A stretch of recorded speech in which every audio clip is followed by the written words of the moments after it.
વરસાદ હોય અને રસોડામાંથી જો ભજીયાની સ્મેલ આવતી હોય તો આહા સોને પે સુહાગા.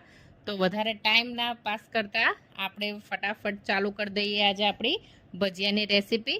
અને એક બે નહીં પણ 5 જાતના ભજીયાની રેસીપી આજે હું તમારી સાથે શેર કરવા જઈ રહી છું. કે એક રીતે એવું કહું કે આજે હું ભજીયાનું પ્લેટર તમારી સાથે શેર કરવા જઈ રહી છું. તો ચલો ચાલુ કરીએ આપણે આજે પહેલા ભજીયાની રેસીપી. જેના માટે મેં 4 કાચા બટેકા લઈ લીધેલા છે અને એને હવે હું બાફવા મૂકી રહી છું.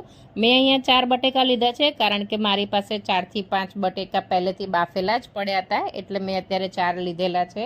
તમે ચાહો તો તમે તમારા પ્રમાણે વત્તા ઓછા કરી શકો છો. જ્યાં ભજીયાની વાત આવે ત્યાં ગુજરાતીઓના મોઢામાં પાણી આવી જાય. તો આજે આપણે મારો પૂરેપૂરો ટ્રાય છે કે બધાના મોઢામાં પાણી લાવી દઉં અને મારી ભજીયાની સિક્રેટ ટિપ્સ પણ તમારી સાથે શેર કરું. જ્યાં સુધી આપણે વાતો કરી છે ત્યાં સુધીમાં મારા બટેકા બફાઈ ગયેલા છે. અને આ બટેકાને બહુ નથી બાફવાના, આપણે સહેજ અધકચરા બફાય એટલે ગેસને બંધ કરી લેવાનો, નહીંતર ભજીયામાંથી તેલ નીકળવા માંડશે.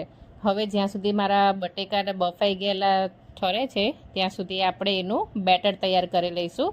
આ બટેકાવડાની રેસીપી છે એટલે એના બેટરમાં હંમેશા આપણે એનું જે ઉપરનું લેયર હોય એ થોડું જાડું રાખીશું. એના માટે મેં 1/2 વાડકી જેટલો અહીંયા ચણાનો લોટ લઈ લીધો. પછી આપણે એમાં રૂટીન મસાલા નાખીશું. આપણા મરચું, હળદર, ધાણા જીરું. હળદર બહુ લિમિટેડ પ્રમાણમાં નાખવી, નહીંતર આપણા બટેકાવડાનો કલર થોડો ચેન્જ થઈ જશે. અને સ્વાદ પ્રમાણે મીઠું નાખી દેવું. આ જે બટેકાવડાનું ઉપરનું લેયર છે એમાં બહુ કંઈ ખાસ તામઝામ કરવાની હોતી નથી. બહુ જ સિમ્પલ રીતે આપણે બટેકાવડાનું પડનું બેટર બનાવીશું. ગ્રેજ્યુઅલી આપણે અંદર પાણી નાખતા જઈશું કારણ કે આપણે એવું બેટર જોઈએ છે કે બહુ પાતળું પણ નહીં અને બહુ જાડું પણ નહીં. જો એકસાથે આપણે પાણી નાખી દઈશું તો બેટર પાતળું થઈ જશે, અને જો થોડું વધારે ઓછું નાખીશું તો એ લેયર જાડું થઈ જશે. તમે જોઈ રહ્યા છો અત્યારે કે મારું હજી બટેકાવડાનું બેટર જે છે એ થોડું જાડું લાગી રહ્યું છે, એટલે હું પાણી નાખી ધીમે ધીમે અને એને હલાવી રહી છું. આ તમે કન્સિસ્ટન્સી જોઈ શકો છો. બસ આપણે આ જ કન્સિસ્ટન્સીની લેયર જોઈએ છે. હવે એકદમ બટેકા સરસ ઠરી ગયા છે તો આપણે એને મેશ કરી લઈશું. મેશરની મદદથી આપણે બટેકાને અધકચરા જ બાફેલા છે, એકદમ ફૂલ નથી બાફવાના, તો જ એનો ટેસ્ટ વધારે સારો આવશે. અને એકદમ હાથેથી અથવા મેશરથી સરસ રીતે આપણે બટેકાને મેશ કરી લઈશું. તમારી કોઈ બટેકાવડાની રેસીપી છે કે જે કોઈ અલગ રીતે બનાવતા હોય, તમારા ગામની કોઈ રેસીપી છે કે તમારા શહેરની કોઈ રેસીપી છે કે જેમાં નોર્મલ બટેકાવડા કરતાં પણ અલગ કંઈક ટેસ્ટ હોય, તો પ્લીઝ મારી સાથે શેર કરજો. મને કમેન્ટ કરજો કે તમે કયા સિટીમાં રહો છો અને ક્યાંની એ રેસીપી છે. ત્યારબાદ મેં બટેકાવડાની અંદરનો મસાલો તૈયાર કરવા રાખેલો છે, જેમાં મેં 5 કળી લસણની લઈ લીધેલી છે અને 1 થી 1.5 લીલા મરચાં લઈ લીધેલા છે. આ મરચાં ખૂબ જ તીખા છે એટલે એ પ્રમાણે ઉપયોગ કરેલો છે. તમે ચાહો તો તમે તમારા પ્રમાણે તીખું કે ઓછું કરી શકો છો. આ છે આપણો હીરો ઇન્ગ્રેડિયન્ટ, જીરું. બટેકાવડામાં જીરાનો ટેસ્ટ એટલો સરસ લાગે છે. જો તમે ના નાખતા હો તો એક વખત મારી આ રેસીપીને ખાસ ફોલો કરજો, તો તમને કંઈક અલગ જ જાતના અને એકદમ ચટપટા અને ટેસ્ટી બટેકાવડા ચાખવા મળશે. આપણે બધો જે મસાલો ગ્રાઇન્ડ કરેલો છે એને હવે આપણે બટેકામાં નાખી દઈશું. ઉપરથી મેં થોડું આદું છીણીને નાખી દીધેલું છે. તમે ચાહો તો આ સમયે લસણને પણ ગ્રેટ કરી શકો છો, પણ મેં લસણ ખાંડીને નાખેલું છે એટલે હવે મારે એને ગ્રેટ કરવાની જરૂર નથી. ત્યારબાદ આપણા બધા રૂટીન મસાલા, મરચું, હળદર, ધાણા જીરું જે આપણે નાખતા હોઈએ છીએ રૂટીન એ જ નાખવાના છે. અને એક થોડોક એવો આપણે ગરમ મસાલો પણ નાખીશું. ગરમ મસાલાનો ટેસ્ટ બટેકાવડામાં બહુ જ સરસ લાગે છે. થોડી ખાંડ નાખીશું. 1/2 ચમચી જ ખાંડ નાખેલી છે મેં અહીંયા. અને આ ખાંડ ગળપણ માટે નથી, પણ જે આપણે બધું મસાલા નાખ્યા છે એને બેલેન્સ કરવા માટે છે. અને ખાંડની ગળપણને કટ કરવા માટે આપણે અહીંયા અડધું લીંબુ નાખી દઈશું. આ એટલા ચટપટા અને એટલા ટેસ્ટી બટેકાવડા બને છે કે તમે બસ ખાતા જ રહી જશો. એક વખત જરૂરથી મારા બટેકાવડાની રેસીપી ફોલો કરજો, તમને ખ્યાલ આવશે કે આ ખરેખર બહુ જ સ્વાદિષ્ટ બને છે. અને પાછળથી મેં મીઠું અને સહેજ હિંગ નાખી દીધેલા છે. હિંગ દરેક જાતના ભજીયામાં હંમેશા નાખવી, કારણ કે ભજીયામાં મેક્સિમમ આપણે ચણાના લોટનો ઉપયોગ કરતા હોય છે. તો ચણાનો લોટ આપણને જેટલો ફાયદાકારક છે એટલું ઘણી વખત શરીરમાં આપણને ગેસની પ્રકૃતિ હોય તો તકલીફ પણ આપે છે. માટે હંમેશા એવું હોય તો હિંગનો ઉપયોગ કરવાનો, અને હિંગના ઉપયોગથી એક જાતનો સ્વાદમાં પણ ફેર પડે છે. તમે એક વખત જરૂરથી ટ્રાય કરજો હિંગ નાખીને, તો એની ફ્લેવર અંદર ભજીયામાં બહુ જ સરસ આવે છે. બધા મસાલાને આપણે વ્યવસ્થિત રીતે મિક્સ કરી દઈશું, અને ગાંગડા ના રહે એવી રીતે હાથેથી આપણે મેશ કરી પછી એના ગોળા બનાવી લઈશું. ઘણા જગ્યાએ મેં જોયું છે કે બટેકા વડાની સાઈઝ બહુ મોટી હોય છે, પણ હું એકદમ નોર્મલ, સાવ નાના પણ નહીં અને એકદમ મોટા પણ નહીં, એવી રીતના બટેકા વડા બનાવું છું. એટલે આપણે એક એક કરી અને દરેક બટેકા વડાને શેપ આપી દઈશું. બીજું કે તમારે ત્યાં વરસાદ કેવો છે એ પણ મને ખાસ કમેન્ટમાં કહેજો, કારણ કે હું પોતે જ્યાંથી વિડીયો શૂટ કરું છું ત્યાં તો ખૂબ જ વરસાદ છે, અને બહુ જ વરસાદમાં જે ભજીયાની મજા છે એ તો કંઈક અલગ જ હોય છે.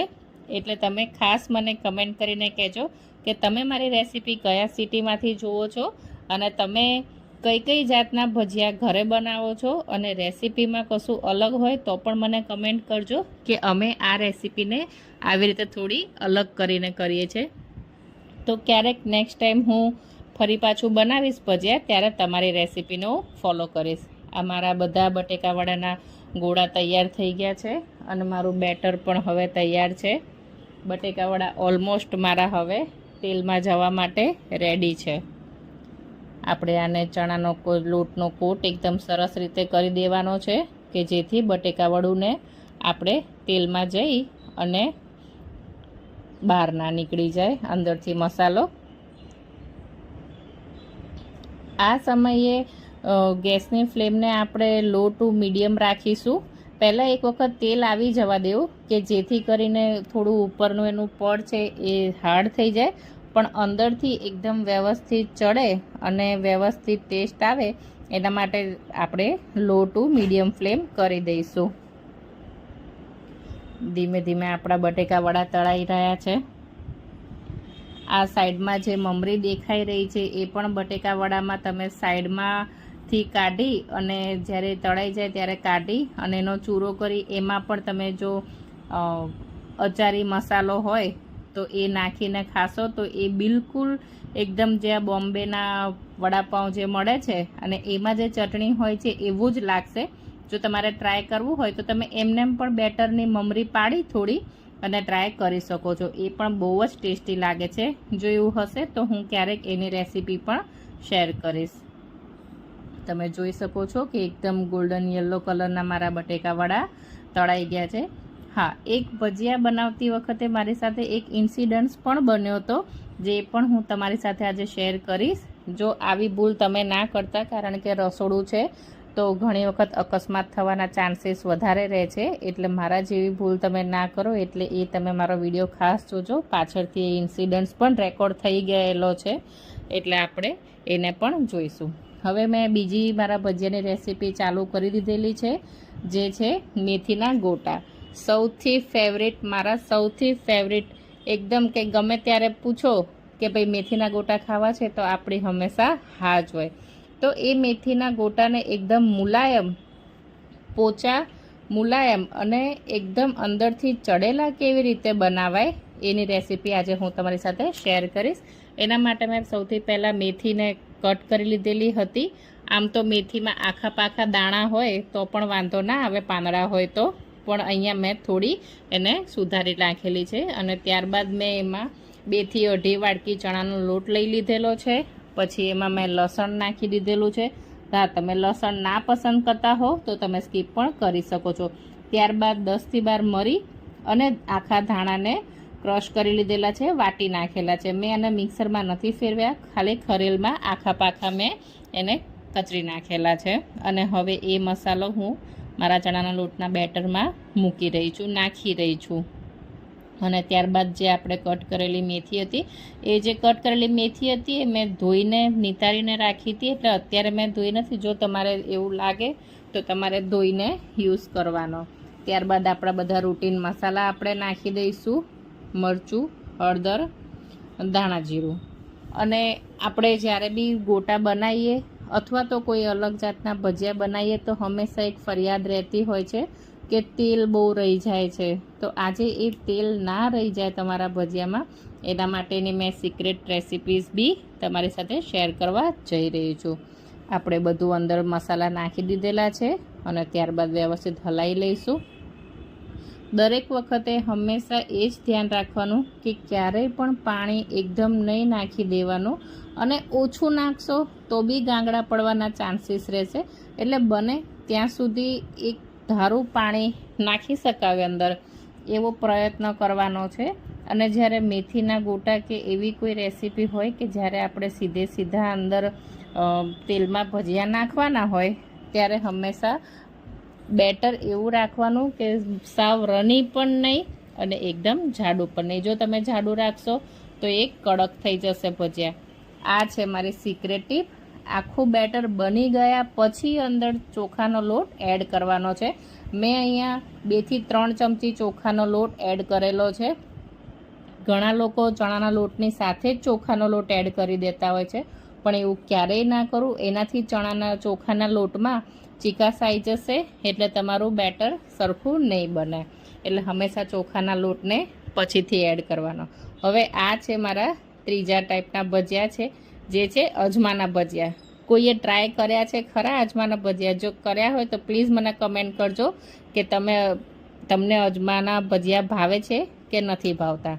અજમાના કુંડું મારા ઘરે જ છે, એટલે હું હંમેશા જ્યારે બી ભજીયા બનાવું ત્યારે અજમાના ભજીયા બનાવવાનું પ્રિફર કરું છું. એના માટે મેં સૌથી પહેલાં 12 થી 15 પાંદડા અજમાના લઈ લીધેલા હતા અને એને મેં વોશ કરી નાખેલા છે. અજમાના પાંદડા એટલા સોફ્ટ અને એટલા સરસ ટેસ્ટમાં, થોડાક ખટાશ અને થોડાક તીખાશવાળા હોય છે કે એના ભજીયાનો ટેસ્ટ તો કંઈક યુનિક જ લાગે છે. તમે પણ ચાહો તો તમે અજમાના પાંદડા, અજમાનો છોડ તમે ઘરે પણ ઉગાડી શકો છો. બહુ ઇઝી છે અને બહુ ઇઝીલી ઉગી પણ જાય છે. અને એક વખત તમે અજમાનો છોડ નાખ્યા પછી તમારે એની ખાસ કંઈ કેર કરવાની જરૂર નથી પડતી, પણ એ આપોઆપ જ ઉગ્યા કરે છે. અને અજમો એ બીજી ઘણી બધી રેસિપીઝમાં બી શેર થઈ શકે છે. એટલે હંમેશા જો હોય તો આપણે પોસિબલ હોય તો આપણી પાસે કુંડું હોય તો આપણે એમાં અજમાનો એક નાનો છોડ લઈને નાખી દેવાનો. ત્યારબાદ મેં એના માટે બેટર બનાવવાનું ચાલુ કરી દીધેલું છે, જેમાં મેં 1.5 વાડકી ચણાનો લોટ લઈ લીધેલો છે, લસણ નાખી દીધેલું છે, બાકી રૂટીન મસાલા નાખી દીધેલા છે અને અજમો નાખી દીધેલો છે. હવે તમે વિચારતા હશો કે અજમાના ભજીયામાં અજમો કેમ? પણ આ ડ્રાય અજમો છે અને આના પોતાના અલગથી ફાયદા છે, એટલે મેં આમાં આ બેટરમાં અજમો નાખેલો છે. તમે ચાહો તો સ્કીપ પણ કરી શકો છો, પણ મારે આ બેટર છે એ 2 ભજીયાની રેસીપીમાં શેર કરવાનું છે, એટલે મેં આમાં અજમો નાખેલો છે. મેં આમાં હાથેથી મસળીને નાખેલો છે. તમે ચાહો તો લસણની સાથે વાટીને પણ નાખી શકો છો. ધીમે ધીમે આપણે બેટર બનાવવાનું છે એનું.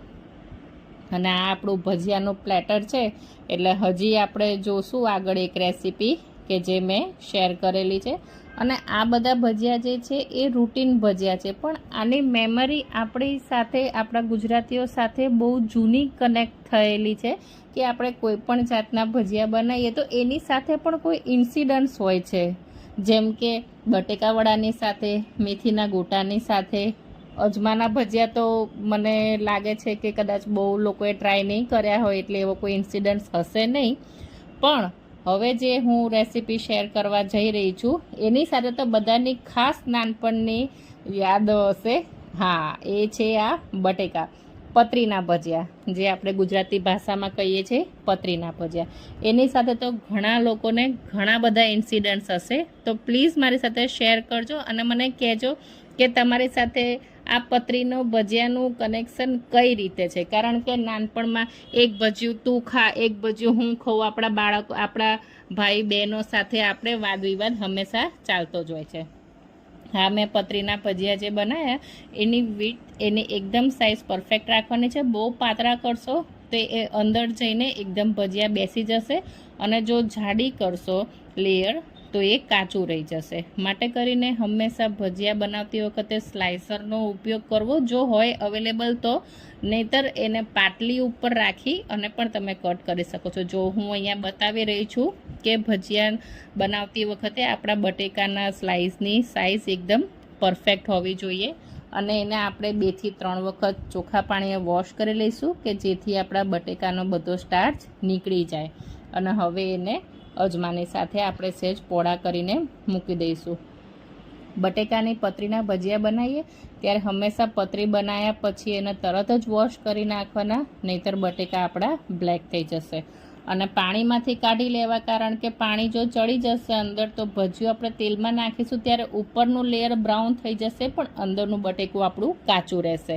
એટલે પાણીમાંથી એને કાઢીને થોડા નિતારી લેવા. સાવ નિતારવાની જરૂર નથી, સહેજ પાણી ચોંટેલું હોય તો વાંધો નહીં. બસ હવે આપણે આપણા દરેક ભજીયાને બનાવવાની શરૂઆત કરીશું. બટેકાવાળા તો મેં પહેલાં જ બનાવી લીધેલા હતા. હવે જે આપણા છે મેથીના ગોટા એને બનાવીશું. હવે આમાં મેં અત્યારે હિંગ નાખેલી છે અને સોડા નાખેલો છે. ક્યારે પણ બેટર બનાવીને જો મૂકવાનું હોય તો આ બંને ઇન્ગ્રીડિયન્ટ અને ગરમ તેલ, એ ત્રણેય વસ્તુ આપણે હંમેશા જ્યારે ભજીયા બનાવતા હોઈએ ત્યારે જ નાખવાની છે. પહેલેથી નાખીને જો તમે એને રાખી મૂકશો તો જ્યારે ભજીયા તળશો ત્યારે એની કોઈ જ જાતની ઇફેક્ટ આવશે નહીં. એટલે હંમેશા હિંગ, ખાવાનો સોડા અને ગરમ તેલ એ જ્યારે એક્ઝેક્ટલી આપણે ભજીયા બનાવતા હોઈએ ત્યારે જ મૂકવા. અને હું દરેક ભજીયાને ચમચી કે ચમચાથી મૂકવાનું પ્રિફર કરું છું, કારણ કે મને હાથ બગડે એ બહુ પસંદ નથી. પણ જો તમારે ચાહો તો તમે હાથેથી પણ મૂકી શકો છો. અને હંમેશા મેથીના ગોટાને મૂકતા પહેલાં 4 થી 5 મિનિટ માટે એકદમ ફેંટવાનો છે. જેમ તમે એક જ દિશામાં ફેંટશો તો એની અંદર હવા ભરાશે અને આપણા મેથીના ગોટા એટલા સોફ્ટ અને એટલા ફ્લફી થશે કે તમારે આમ બીજી કશી વસ્તુની જરૂર જ નહીં પડે. તમે બહારના ગોટા પણ અવોઇડ કરશો જો તમે આ રીતે ગોટાની રેસીપી તમે ફોલો કરશો તો. અને ઘણી વખત આજે મેં ખાવાનો સોડા નાખેલો છે, બાકી હું લગભગ એવું કરું છું કે હું ખાવાનો સોડા પ્રિફર નથી કરતી અમુક રેસીપીઝમાં, જેમાંના એક મેથીના ગોટા છે. મેથીના ગોટામાં હું ખાવાનો સોડા પ્રિફર નથી કરતી, પણ હું ફેટીને જ અંદર હવા એટલી એને ભરું છું કે જ્યારે પણ હું ગોટાને નાખું તેલમાં તો એ ફૂલીને સરસ આવે અને બહુ જ સરસ કમ્સ આવે છે. એટલે તમે એવું હોય તો એકાદી વખત ફેંટીને ટ્રાય કરી જોજો, એ પણ બહુ જ સરસ બને છે. મારા મેથીના ગોટા પણ એકદમ ગોલ્ડન બ્રાઉન કલરના સરસ મજાના રેડી થઈ ગયા છે. હા, મેં જે ઇન્સિડન્ટ્સ કીધો એક મારી સાથે આ ભજીયા બનાવતી વખતે થયો એ હજી મારે તમને શેર કરવાનો બાકી છે. એના માટે મારો આખો વિડીયો ખાસ જોજો. મેં આનાથી એ વિડીયો પણ રેકોર્ડ થઈ ગયેલો છે. અમુક સેકન્ડની ક્લિપ એમાં રેકોર્ડ થઈ ગયેલી છે. બસ હવે આપણે પતરીના ભજીયા મૂકીશું. પતરીના ભજીયા મૂકતી વખતે આપણે બટેકાની સ્લાઇસમાં ચણાનો લોટ વ્યવસ્થિત ચોંટી જાય પછી જ આપણે પતરીના ભજીયા મૂકવાના છે. આ સમયે ગેસની ફ્લેમને ઓલમોસ્ટ મીડિયમ કરી દેવી, બહુ ફાસ્ટ પણ નહીં અને ધીમી પણ નહીં. જો તમે ફાસ્ટ રાખશો તો બહારથી ચણાનો લોટ બ્રાઉન થઈ જશે અને લો રાખશો તો તરત તેલ એબ્ઝોર્બ થઈ જશે અંદર. એટલે હંમેશા જ્યારે ભજીયા કે કશું કરતા હોય એમાં સ્પેશિયલી આ પતરીના અને અજમાના, ત્યારે એની ફ્લેમને મીડિયમ રાખવી. અને મીડિયમ રાખ્યા પહેલાં ફ્લેમને થોડીક વાર હાઈ ફ્લેમ કરી દેવાની છે, લો કરવાની નથી. લો કરશો તો તમારા દરેક ભજીયા તેલવાળા લાગવા માંડશે. તમે જુઓ છો કે એકદમ સરસ રીતે ફૂલીને ભજીયા ઉપર આવી ગયા છે. અને આ ટાઈમે મેં ભજીયાની ફ્લેમને લો કરી દીધેલી છે કે જેને કારણે મારા પતરી અંદરથી વ્યવસ્થિત રીતે તળાઈ જાય. તમે જોઈ શકો છો કે મેં લો ફ્લેમ કરેલી છે અત્યારે. આ હું તમારી સાથે એક ઇન્સિડન્ટ શેર કરતી હતી પણ ત્યારે મારું માઇક બંધ થઈ ગયું હતું એટલે મને ખબર નહોતી કે, અને હું બોલે જતી હતી. બાજુમાં મારા હસબન્ડ ભાઈ બેઠા બેઠા વાતો કરે છે કે હવે તું ફટાફટ ભજીયા બનાવીને પ્લેટર બનાવ એટલે હું એકાદું ભજીયું પણ અંદરથી ચાખી લઉં. મારા બાળકોને પતરીના ભજીયા એટલા બધા પસંદ છે કે બસ ઉતરે એની જ રાહ હોય છે. તમે જુઓ એકદમ પૂરી જેવા ફૂલાઈને તૈયાર થયા છે. હા, આ બેટરમાં મેં સોડા નથી નાખેલો. તમે જોયું મારું બેટર બનાવેલી રેસીપી, એમાં મેં સોડા નથી નાખેલો, તો પણ મારું બેટરના મારા જે ભજીયા છે એકદમ સરસ ફૂલીને તૈયાર થઈ ગયેલા છે. એટલે હું જનરલી ક્યારેય પણ કોઈ પણ ભજીયામાં સોડા નાખવાનું પ્રિફર નથી કરતી. એકદમ મસ્ત પૂરી જેવા ભજીયા તૈયાર છે. હવે અહીંયા જ મારી સાથે જે ઇન્સિડન્ટ્સ બન્યો હતો એ આમાં રેકોર્ડ થઈ ગયેલો છે. હા, આ એકદમ મારું જે ટીશ્યુ પેપર છે એ બળી ગયું હતું. એટલે ક્યારેય પણ આવી ભૂલ ના કરવી. આ મારી સાથે પહેલી વાર થયું છે અને હું નથી ચાહતી કે કોઈની પણ સાથે થાય. હંમેશા ટીશ્યુ પેપર કે એવી કોઈ પણ વસ્તુને થોડી ગેસથી આઘી રાખવાની રહેશે. અને બાળકોને હંમેશા કિચનથી થોડા દૂર જ રાખવા, કે જેથી આવું કશું ઇન્સિડન્ટ્સ થાય અને મેં તરત ટીશ્યુ પેપરને નીચે મૂકી દીધું, એવું જો બાળક આજુબાજુમાં હોય તો એ દાજી જાય. એટલે એવું ક્યારેય ના કરો. જો આવું તેલ કે આગ સાથે કશું બી આપણે કામ કરતા હોય તો બાળકોને કિચનની બહાર જ રાખવા. અને હવે મેં અજમાના ભજીયા પણ મૂકી દીધેલા છે. તમે જોઈ શકો છો કે અજમાના ભજીયા પણ ઓલમોસ્ટ ગોલ્ડન બ્રાઉન થઈ ગયેલા છે અને પૂરીને ફૂલીને એકદમ પૂરી જેવા બની ગયા છે. હવે મેં ટીશ્યુ પેપર કાઢી નાખેલું છે, કારણ કે આ એક લેસન હતો મારા માટે કે આવું ક્યારેય ના થવું જોઈએ. મારું જે ભજીયાનું પ્લેટર છે એ રેડી છે. આના સિવાય પણ મેં એક બનાવ્યું હતું જે ભજીયાની રેસીપી, પણ મારો વિડીયો થોડો લાંબો જ થઈ ગયેલો છે, એટલે હું એ નેક્સ્ટ વિડીયોમાં તમારી સાથે શેર કરીશ. તમે જોઈ શકો છો કે મેથીના ગોટામાં અંદર જાળી સરસ રીતે પડી ગયેલી છે અને એટલા સોફ્ટ અને એટલા ટેસ્ટી બન્યા છે કે હું મારો કંટ્રોલ રહેતો નહોતો, એટલે મેં જ ચાખી લીધેલા છે. અને જો તમને મારી રેસીપી પસંદ પડી હોય તો પ્લીઝ મારી ચેનલને લાઇક, શેર, સબસ્ક્રાઈબ કરજો અને મારી ચેનલને ફોલો